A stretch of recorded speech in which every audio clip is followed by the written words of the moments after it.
Next year, we're possibly going to see a big boost in road funding for our state one way or the other. Lawmakers and Governor Snyder have reached a framework deal to use $400 million in general funds for transportation infrastructure. That's right, but a one-year fix is more like patching a pothole, really, than repaving a cratered road. And a long-term deal, of course, is still in the works. One lawmaker is now tying a controversial plan to money for the roads. In a column posted on MLive, State Representative Brandon Dillon pitched the idea of legalizing and taxing marijuana to raise money for roads. He says attitudes towards the drug have changed across the country and around the state. Communities like Ferndale, Hazel Park, East Lansing, and Grand Rapids have all recently decriminalized marijuana. And of course, 4 states and Washington, D.C. have legalized the drug. Those states have seen a boost in revenue from marijuana legalization.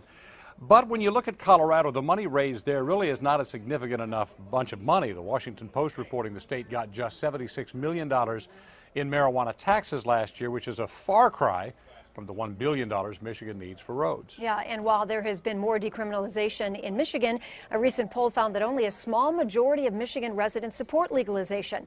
Legalization also brings issues for law enforcement because it is still not legal at the federal level. Obviously some roadblocks here. Joining us now to debate this controversial issue, State Representative Brandon Dillon, the author of this idea, and political consultant Rocky Rachowski. First of all, Mr. Dillon, we'll start with you.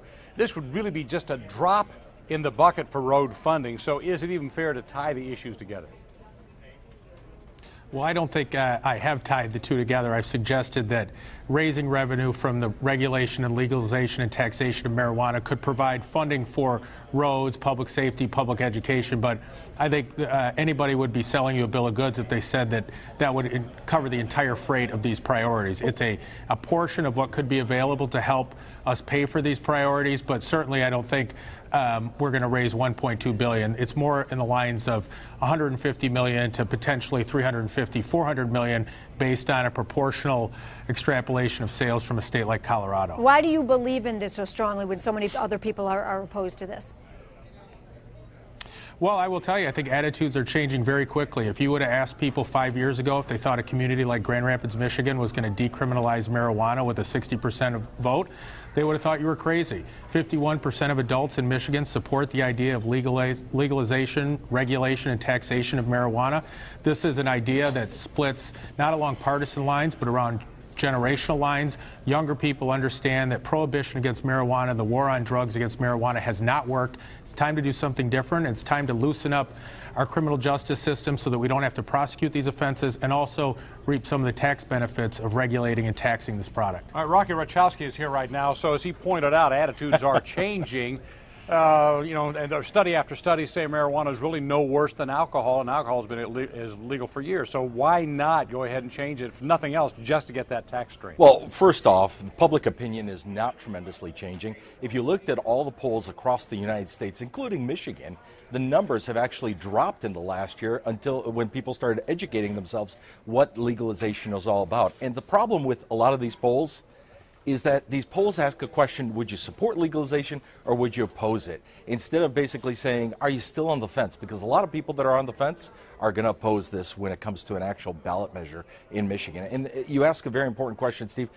Where is this different from alcohol, for example? It's because it's a substance, one-level controlled substance. It stays in your body for 28 days. Anyone that will tell you or will do the research on this will tell you that marijuana is significantly different than alcohol. Furthermore, we are always talking about our productivity and what sets the United States apart from all other countries, and that's our productivity and our workforce. We don't need a workforce or our productivity to go down in pot, basically, because our workers are eating Twinkies and chowing on nacho cheese Doritos. Rocky, our representative there talked a bit about the cost, the enforcement costs. There was a recent ACLU analysis that says the U.S. spends more than $3.5 billion enforcing marijuana laws.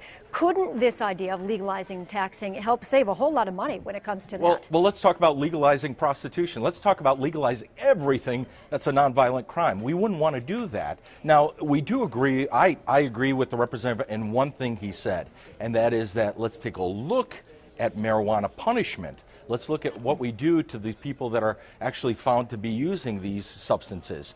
Because when you decriminalize and you legalize this, what we've seen in Peru and other states, including what happened in Colorado, the Colorado case study is unbelievable because it showed one very important thing, and that is that legalizing marijuana, you see an uptick in marijuana use amongst minors. And that causes Well, that's absolutely not true. Let me jump in there. Sure, because it's very true. That's actually preposterous. You can say it. The study that I'm sure former Representative Ruskowski is referring to, it's one study that people show that was done before legalization. The most recent study, the Colorado Healthy Kids Survey, demonstrates irrefutably that marijuana use amongst high school students has dropped from 25% to 20% from 2009 to 2013.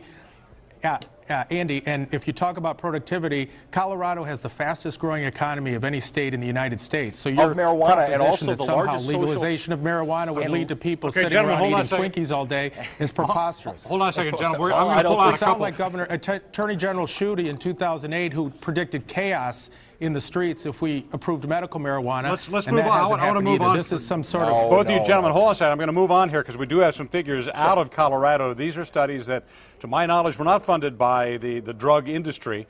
The city of Denver reports violent crimes and thefts were actually down in 2013 to 2014.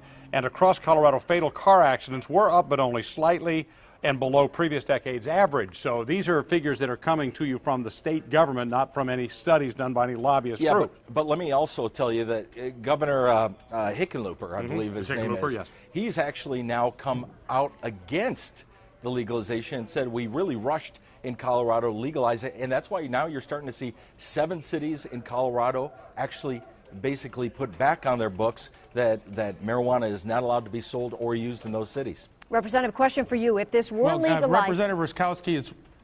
Let me just ask you this question. If I could just add a couple, of misstatements that Andy made. Go ahead. First of all, Governor Hickenlooper was opposed to the original legalization measure that passed in 2012. As recently as 2 weeks ago, he's actually said that despite his prior opposition, he doesn't see legalization having as many problems as they originally thought, and they're managing it. And what he suggested is that other states might want to wait a little bit to learn the lessons of Colorado before proceeding. That's a far cry from saying he's now opposed to it, when actually he was already opposed to it when it happened, and now says it wasn't as bad as he thought. One final question to you, Representative, before we say goodbye here. You pitched the idea, we said, in this column. Are you going to draft some legislation and bring this up, and do you think that it'll go anywhere? Actually, my colleague, Representative Jeff Irwin from Ann Arbor, who's really been our leader on this, is going to be introducing legislation. I'm interested to see what that says. There'll be 3 potential ballot initiatives in 2016, and I think the voters will have the ultimate opportunity to decide how they want to proceed with this. And if history is any indication, I think they'll pass it and we won't see any problems, as some of the alarmists will suggest. Representative Brandon Dillon, political consultant Rocky Ruskowski, we thank you both for your time here today, and as we have heard, there's going to be debate. I think so, and lots of it. Still